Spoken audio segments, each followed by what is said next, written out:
Et salut à tous les amis, c'est Gibbs Garrett de la chaîne Lunati et on se retrouve pour cette note de patch 3.3.3. Comme promis, on va essayer de faire toutes les notes de patch. Il y aura quelques semaines où on ne pourra pas trop. Donc du coup, on se retrouve pour cette note de patch. Donc bien sûr, Fortnite arrive bientôt sur iOS. Donc comme vous pouvez le voir, pour vous inscrire à la campagne, etc., vous allez sur le lien dans la description si vous voulez. Perso, je suis Android, donc iOS.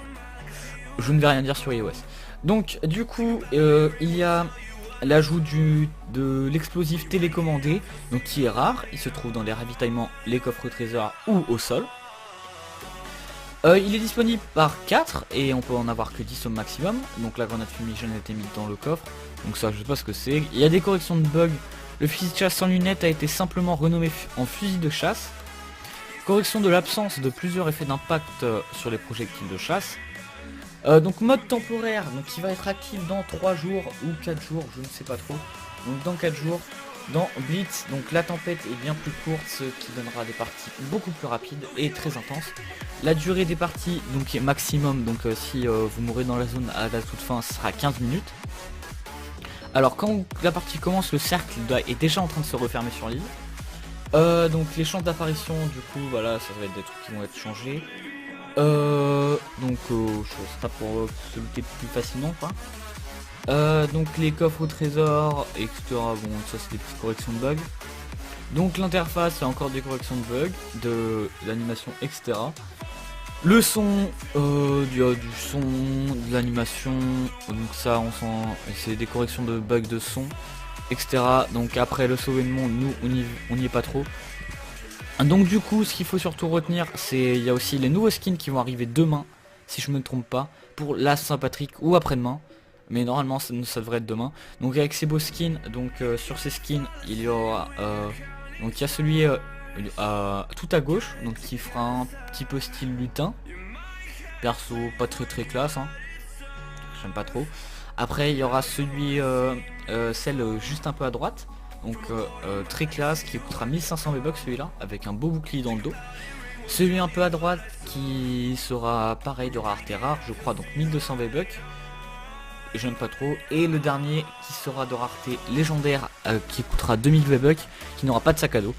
Donc clairement, si je voudrais vous conseiller d'en acheter un, je vous conseillerais d'acheter celui, celle à 1500 V-Bucks, car vous avez un beau bouclier avec des épées dans le dos. Donc du coup voilà.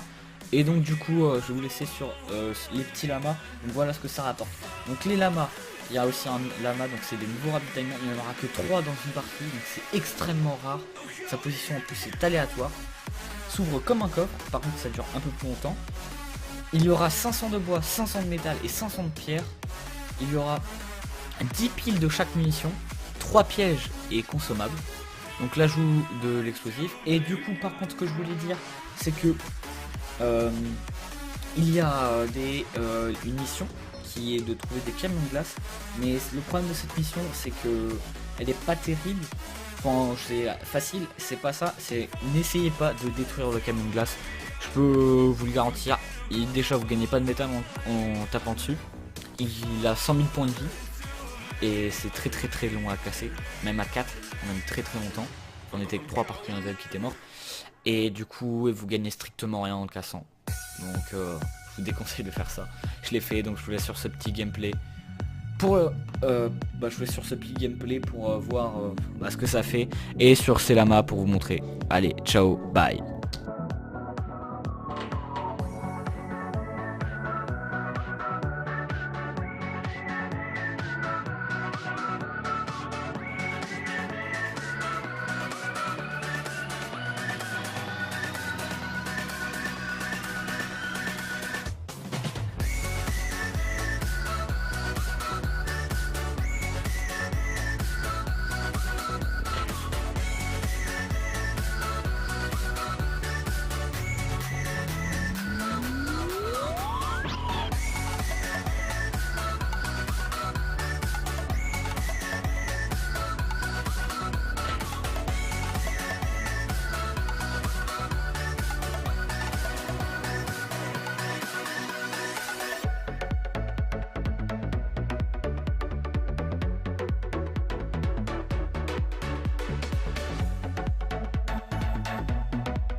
20 roquettes.